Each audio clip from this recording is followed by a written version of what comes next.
हूँ, हमने पढ़ी है इक्वेशंस ऑफ मोशन और कितनी इक्वेशंस थी? किसी को याद है? कौन कौन सी? पहली इक्वेशन बताओ। इक्वल टू यू प्लस, इसको हम यहीं पे रखते हैं। ये इक्वेशन कहाँ से आएगी? हम वापस जाते हैं डिस्कशन की तरफ जो हमने पढ़ा था वेलोसिटी टाइम ग्राफ।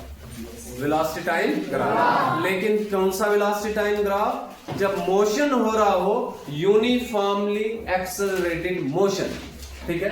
उसका ग्राफ कैसा होता है आपने बनाया, तो मैं ग्राफ फिर से बना लेता हूं और इसमें सारी चीजें स्पेसिफाई करनी पड़ेगी आपको।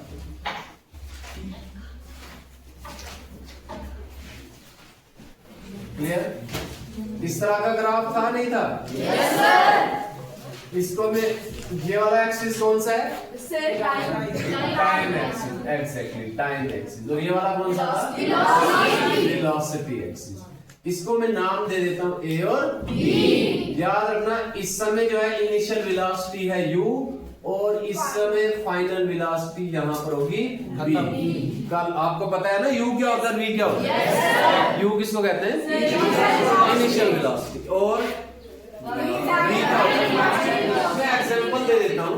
मेरे पास एक ऑब्जेक्ट है a, एक ऑब्जेक्ट है a, कोई भी ऑब्जेक्ट है वो a पर है। कहां पर है ये? पोजीशन इसकी a पे, ठीक है? ये यहां से मूव करके यहां चला गया। इसके अंदर एक्सेलरेशन कितना है? इसने जो डिस्टेंस कवर किया वो कितना है? s। इसका जो स्टार्टिंग में वेलोसिटी थी, इनिशियल वेलोसिटी, उसको क्या लिखते हैं हम? Initial u। और जो फाइनली यहाँ पर फाइनल पोजीशन है, यहाँ पर जो इसकी वेलोसिटी है वो कितनी है? v। ये एक्सेलरेट हो रहा है। एक्सेलरेट होना आप जानते हो ना क्या होता है? क्या होता है एक्सेलरेट? चेंज इन वेलोसिटी, ठीक है? तो वो कितना था इसके पास? a। ये आपके पास सिचुएशन है। मैं फिर से बता रहा हूँ, एक ऑब्जेक्ट है पोजीशन a पे, ये यहां से जाता है कहां पर? b के तरफ, ठीक है? ये ऑब्जेक्ट मूव किया इसने a to b। Total distance cover कितना किया? डिस्टेंस को हम s से लिखते हैं, तो ये कितना हो गया? टोटल डिस्टेंस कवर कितना हो गया? s। उसके बाद मैंने कहा जो स्टार्टिंग में इसकी वेलोसिटी थी वो कितनी थी? u, जिसको हम इनिशियल वेलोसिटी कहते हैं। और जहां तक ये गया उस समय इसकी वेलोसिटी कितनी है? v, जिसको हम फाइनल वेलोसिटी। क्योंकि ये यूनिफॉर्मली एक्सेलरेटेड मोशन हो रहा है तो इसमें एक्सेलरेशन कितना होगा? a। बात पता चल गई सबको? Yes sir. ओके, ये है आपके पास ग्राफ, ठीक है? ये पॉइंट a है, ये b है, इसको हम c लिख देंगे और इसको हम b, इसको मैं e लिख देता। ये आप अपने हिसाब से भी लिख सकते हैं। यहां तक की सारी चीजें आपको मालूम है ना? कुछ चीजें हमने पहले भी पढ़ी हैं। हमारे पास टारगेट क्या है? हम करना क्या चाहते हैं? हमें इक्वेशन चाहिए v is equal to u plus a। ये इक्वेशन हमने बना दी। ये हवा में ही कहीं से इक्वेशंस नहीं आ गई। तो हम क्या करेंगे? सबसे पहले हम चलते हैं इस ग्राफ की तरफ। हमने इस ग्राफ के अंदर कुछ चीजें पढ़ी थी। क्या पढ़ा था? कि इस ग्राफ से हमें दो चीजों की हेल्प मिल सकती है। वो कौन कौन सी चीजें? कल बताए।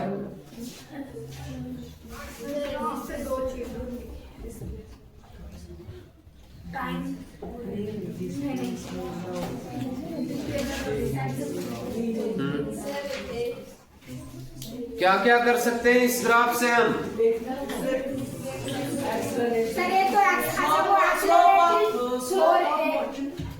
एक तो आप इससे एक्सेलरेशन कैलकुलेट कर सकते हो। कैसे करोगे? किसके बराबर होता है एक्सेलरेशन?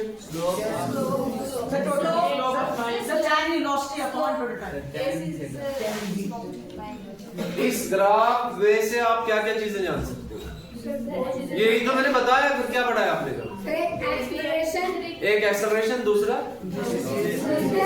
डिस्प्लेसमेंट। इससे हम कितनी चीजें जान सकते हैं? पहली चीज कैसे? मैं बता रहा हूं एक्सेलरेशन कैसे जान सकते?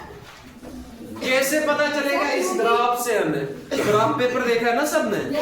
आपके पास अब ये ऐसा ग्राफ बना हुआ है पेज के ऊपर, ठीक है, ग्राफ पेपर होता है ना, उस पेपर पे आपको ये ग्राफ बना हुआ है। आप बता रहे हैं हम इससे एक्सेलरेशन कैलकुलेट कर सकते हैं, हम पता लगा सकते हैं कि ऑब्जेक्ट ए से बी तक गई है, इसका एक्सेलरेशन कितना। क्या कोई तरीका है, कोई फॉर्मूला है? इस फिगर से आप क्या करोगे, कैसे करोगे? किसके बराबर होता है एक्सेलरेशन? वो भी मैंने आपको कल बताया।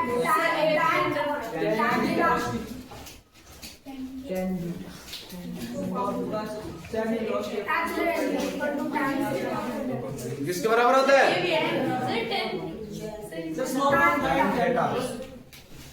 Slope of the line. यार कल क्या समझे थे आप? इस ग्राफ की जो लाइन है ए बी, इसके स्लोप से हम क्या निकाल सकते हैं? एक्सेलरेशन निकाल सकते हैं। समझ आई बात? वी नाउ, ये हम जानते हैं, इसलिए मैं शॉर्ट में लिख रहा हूं, जो आप भूल जाते हो बार बार। तो क्या है, हम जानते हैं, क्या जानते हैं? एक्सेलरेशन, ACC शॉर्ट में लिख रहा हूं मैं, इज इक्वल टू किसके बराबर होता है? Slope of line. कौन स्टूडेंट है जो मुझे बता सकता है स्लोप का मीनिंग क्या है? टेढ़ापन, बिल्कुल, चढ़ाई या उतराई, ठीक है। एक हो गया ना हॉरिजॉन्टल, मैंने एक पेन ऐसे रख दिया, अब ये स्लोप में है ना, इस समय स्लोप में नहीं है, स्लोप 0, ठीक है। तो यहां पर हम बता रहे हैं भाई स्लोप ऑफ द लाइन से जो है हम क्या कर सकते हैं? हम एक्सेलरेशन कैलकुलेट कर सकते हैं। लेकिन आप दूसरी प्रॉब्लम आ गई है, ये स्लोप किससे पता चलेगा? ये स्लोप कैसे कैलकुलेट किया जा सकता? मैं आपको बताता हूं। अगर आपने क्या किया, आप बाहर जाएंगे ना, तो आपको बने हैं रैंप बना हुआ है, हर स्कूल में रैंप बने होते हैं। रैंप पता है ना क्या होता है कि नहीं पता है? जो बिल्डिंग है ना आपकी, प्राइमरी ब्लॉक में आपने देखा है, वहां पे टाइल्स भी लगा दी है ना। आप देख रहे हैं स्टेप्स नहीं है बिल्डिंग तक जाने के, बल्कि प्लेन इस तरह से जो सीढ़ी सी बनाई। अगर कोई बच्चा जो CWSN है, चिल्ड्रन विद स्पेशल नीड जिनको कहते हैं, जिसको लोकोमोटरी प्रॉब्लम है, कोई व्हील चेयर पे लाता है, व्हील चेयर पे स्कूल आ रहा है, क्या वो स्टेप्स पे आ सकता है? मतलब बिल्डिंग चढ़ सकता था? नहीं। इसके लिए हमने प्लेन सा एक रास्ता बनाया जिसको हम रैंप कहते हैं। क्लियर है? अब मैं अगर आपको भेज दूं, अभी मैं बताऊं उसका स्लोप कैलकुलेट करके लाओ, कैसे करोगे?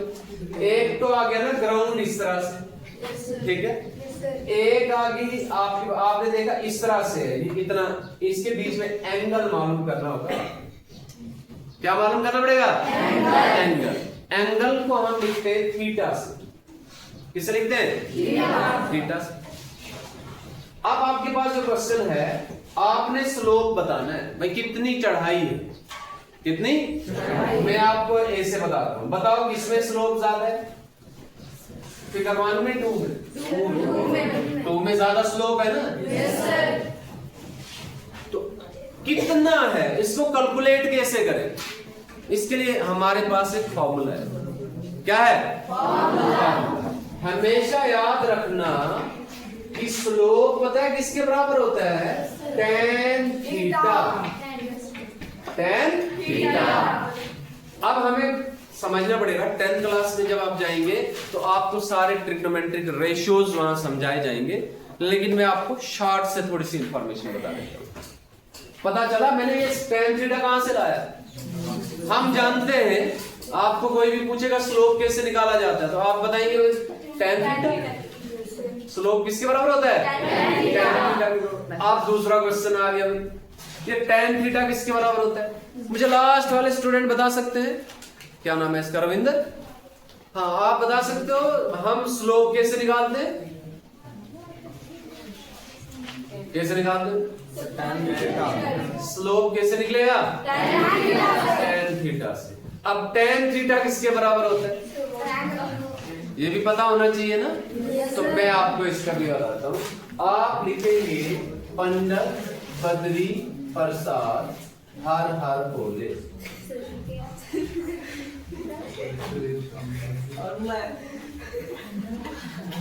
बोले हर फार्मूला है भाई। पंडित बद्री प्रसाद हर हर बोले। बोले हर बोले हर, ठीक है। तो कुछ और भी सोच लो यार।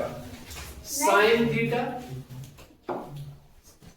Cos theta, tan theta. समझ आई बात? ये 3 फार्मूले भी कल पूछूंगा मैं। ये सारे आपको कौन मैथमेटिक्स वाले टीचर भी समझाएगा। यही तो समझा रहा हूँ अभी। कहा अभी तो मैंने जस्ट लिखा है। एक ट्रायंगल बना दे अगर हम, राइट एंगल। कैसा बना दिया हमने? राइट एंगल क्या होता है? जिसका एक एंगल 90 डिग्री हो। पता है ना ये 90 डिग्री है। Is it right angle? तो याद रखना ये आपका आ गया थीटा। ये क्या आ गया? थीटा होता है एंगल, ठीक है। अगर आपको ये वाला थीटा दिया हुआ है तो आप ध्यान में रखना, थीटा के सामने वाली जो साइड होगी ना, ये वाली, यही है ना? तो ये पूछने वाला मैं, यही चीजें आपने पढ़नी है 10th 11th 12th में, यही कुछ है। तो आप देख रहे हैं थीटा के सामने वाली जो ये साइड है ना, इसको हम कहते हैं परपेंडिकुलर। मैं पी लिख रहा हूं, आप पूरा ही लिखते हैं अगर, तो क्या कहते हैं इसको? PERPENDICULAR, perpendicular. तो मैं इसको शॉर्ट में पी लिखूंगा। जो ये वाली साइड है ना हॉरिजॉन्टल वाली रही, या इसके अलावा वाली, इसको हम क्या कहते हैं? बेस। क्या कहेंगे? इसको मैं बी से लिखूंगा। क्लियर हो गया? अब जो सबसे लंबी वाली साइड होती है, स्लोप वाली साइड, इसको कहते हैं हाइपोटेन्यूज। क्या कहते हैं? इसको मैं लिखूंगा H। क्या लिखूंगा? आपने देखा होगा ना, परपेंडिकुलर, बेस, हाइपोटेन्यूज, ये 3 चीजें पता चल गई ना। ये तो आपको ऑलरेडी पता होगा, मैथ में पढ़ा है आपने। लेकिन यहाँ पे मैं ऐड कर रहा हूँ क्या? मैं कह रहा हूँ साइन थीटा किसके बराबर होता है? Perpendicular upon hypotenuse. ये फार्मूला आपने याद रखना। कॉस थीटा किसके बराबर होता है? बेस अपन हाइपोटेन्यूज। क्लियर हो गया? तीसरी चीज में बता रहा हूं, टेन थीटा किसके बराबर होता है? Perpendicular upon base. ये भी क्लियर हो गया ना? ओके, हम आगे चलते हैं। अब आपको पता चल गया होगा टेन थीटा किसके बराबर है। पता चल गया नहीं? अब आप आते हैं वापस अपने क्वेश्चन की तरफ। मैं फिर से क्वेश्चन पूछ रहा हूं, मुझे बताओ स्लोप कैसे निकाला जाता है? स्लोप किसके बराबर होता है? Tan theta. टेन थीटा किसके बराबर होता है? यस, टेन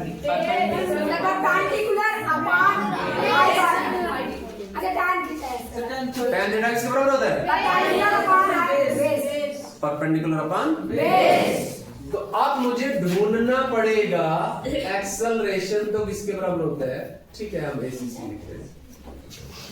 किसके बराबर होता है tan theta? Perpendicular upon base. बताओ इस ट्रायंगल में, ABE ट्रायंगल में परपेंडिकुलर कौन सा है, बेस कौन सा है?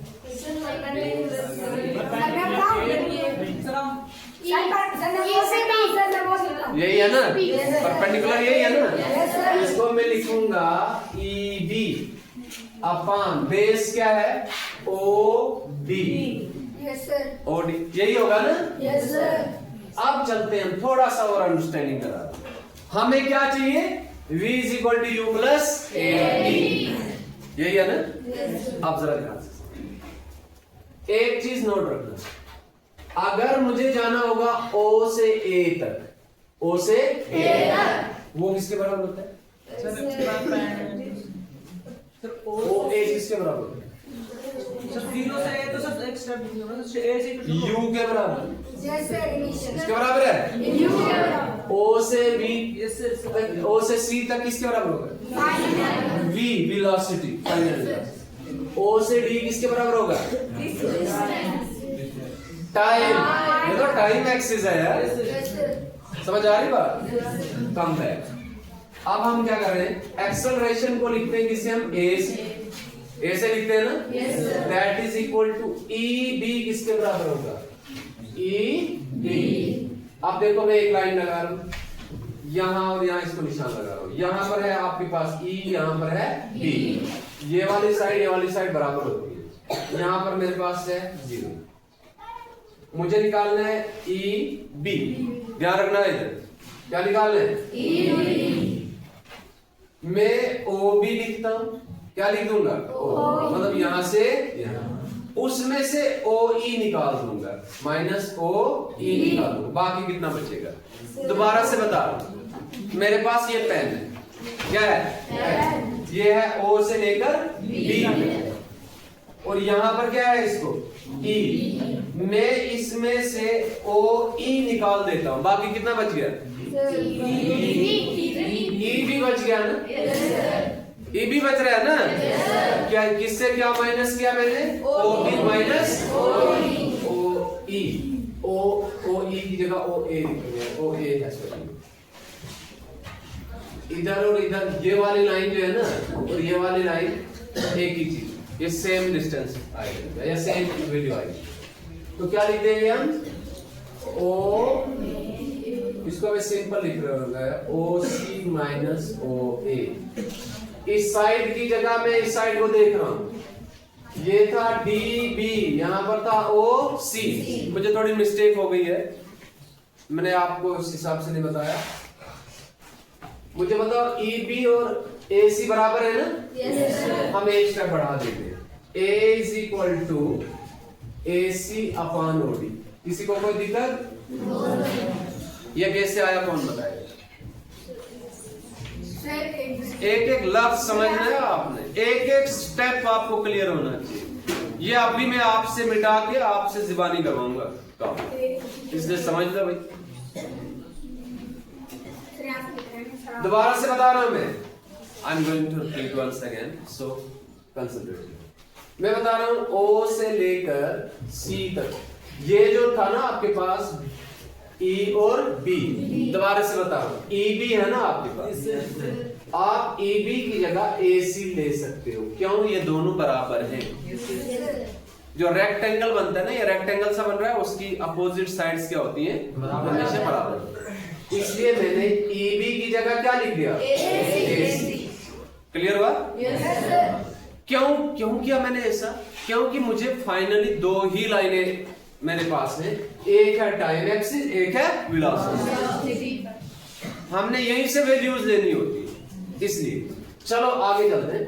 तो आपको पता चल गया मैंने E B upon O D की जगह ए सी अपॉन ओ डी क्यों लिख दिया, क्योंकि ई बी और ए सी क्या है, आगे लिख सकते हैं because E B is equal to A C, ये इसलिए लिखा, ये भी क्लियर हो गया, चलते हैं नेक्स्ट स्टेप पे, ए इज इक्वल टू, मैंने फिर से वही मिसाल ले आई, मेरे पास था ए से सी, मुझे ए से सी निकालना, मैंने लिखा ओ से सी, मैं लिख देता हूं ओ सी, पूरा है ना आपके पास ओ सी, आपने इसमें से क्या निकालना है, ओ ए आपने निकाल दिया, मतलब निकालना होता है माइनस करना, ओ ए, तो बाकी आपके पास कितना रह जाएगा, ए सी रह जाएगा ना, तो आपको ए सी के बराबर आ गया, डिवाइडेड बाय ओ डी, कोई परेशानी, पक्का, चलते हैं एक स्टेप और आगे। अब आप देखेंगे ओ सी किसके बराबर होता है, ओ से लेकर सी तक किसके बराबर है, बताओ, डी बी, किसके बराबर है, कौन सी, यू या वी, वी, वो मैंने पहले ही कहा था ना, ओ से सी तक किसके बराबर होगा, वी, अच्छा, माइनस ओ ए किसके बराबर, किसके बराबर, यू के बराबर, डिवाइडेड बाय ओ डी किसके बराबर होगा, टी, यार ये तो बिल्कुल आसान है, आप समझ आ गया सबको, ये जो टी है ना, इसको उस पार ले जाएंगे तो क्या हो जाएगा, डिवाइड वाला इक्वल टू के दूसरी तरफ जाने से क्या होता है? मल्टीप्लाई होता है ना। तो मैं लिख दूंगा v minus U is equal to, ये इधर जाकर मल्टीप्लाई हो जाएगा at। किसको समझ नहीं आया? और देखो मेरे पास था ना v माइनस यू, ये लिखा मैंने, इक्वल टू बीच में ही रहा, t को मैंने उधर ले लिया, t को उधर ले लिया। तो जो डिवाइड में होता है दूसरी तरफ जाकर क्या हो जाता है? मल्टीप्लाई होता है। तो आगे जाकर मल्टीप्लाई हो गया, तो a multiply t a t। समझ आया? अच्छा मैं एक काम और करता हूँ, ये जो u है ना इसको इस साइड लाऊं, तो क्या करेंगे हम?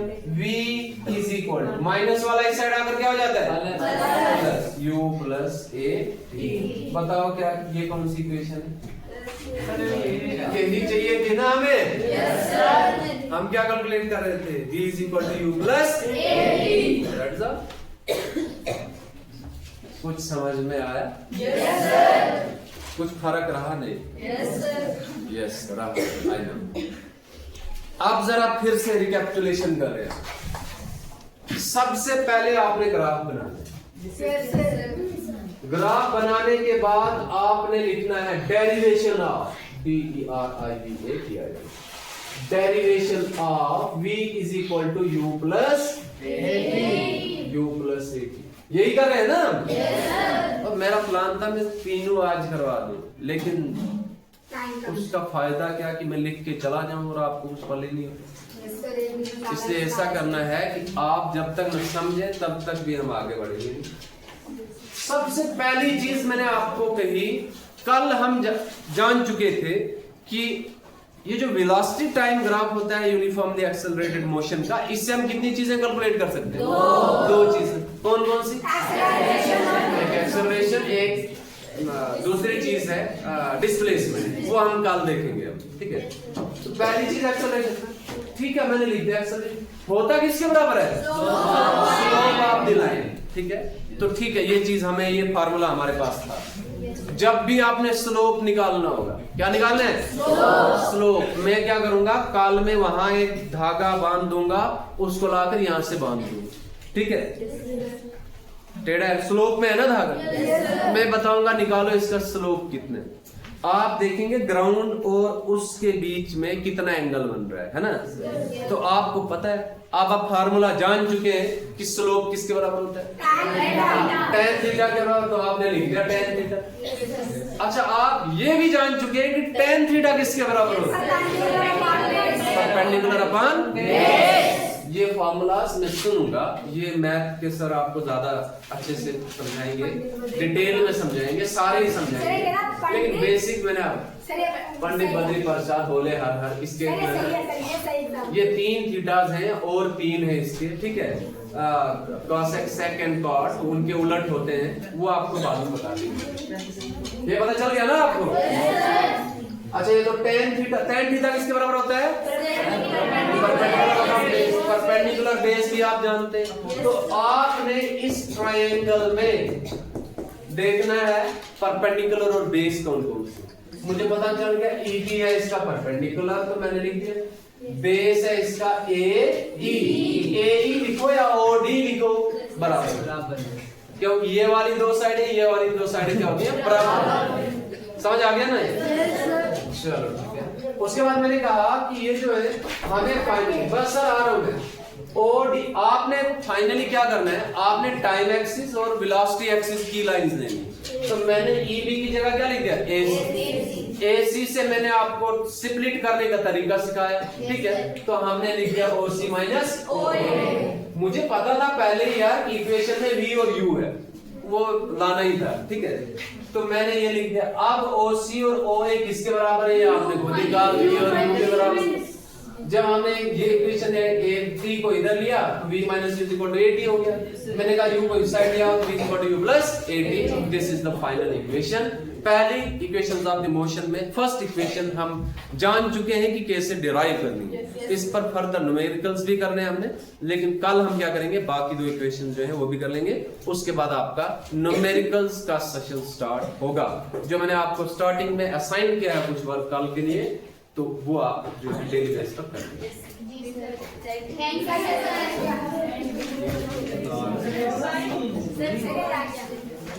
हम आपको welcome. Would you like to speak?